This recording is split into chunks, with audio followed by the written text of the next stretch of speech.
Hey, it's Clay, and this will be a video chart on ticker symbol CRON. We will take a look at the 30-minute time frame. Real quick, what do I mean by 30-minute in case maybe you're new to charts? Instead of each one of these candlesticks here representing 1 day's worth of price action, which is what you would normally see, each one represents 30 minutes. So while this here may look like several days worth of time, it's actually been just today's price action, Thursday, broken down into 30-minute time slices. I like to this time frame that does a good job of telling the quote-unquote story of the price, and then makes mapping out levels of support and resistance a bit easier to see. Pretty eventful day today as far as the technical chart is concerned, because the price broke down below what had been a good, solid, overall sturdy level of support, and that was right here at $17.50.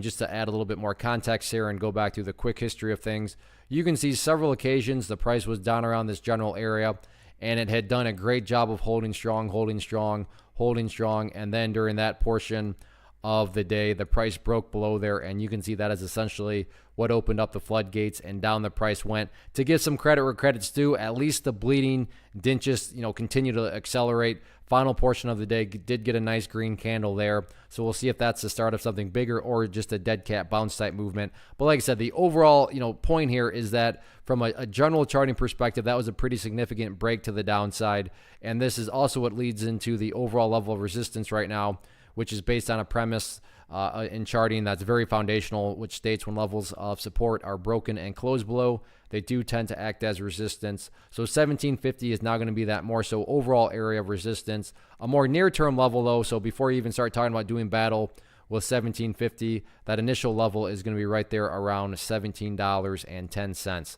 So 1710, initial level of resistance, and then after that point, yeah, you can start to focus more so on that secondary red line up there at $17.50 as resistance. What about levels of support? Well, nothing fancy here at all, other than the fact that that big old bleeding session right here where the price just continued to get hammered down, that whole thing finally did end down there at $16.60. So 1660 will be that near-term and key level of support going into Friday. In the event 16 does not hold up, oh, wow, it's been a long time since the price has been down this low, huh?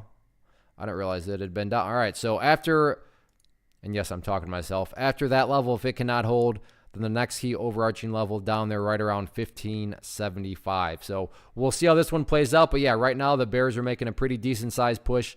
We'll see if the bulls can try to get things under control or not.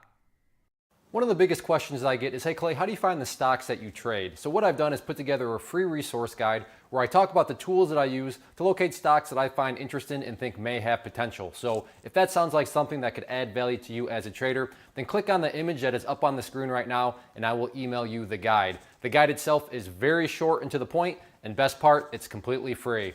Thanks for watching the video. Let me know if you have any questions.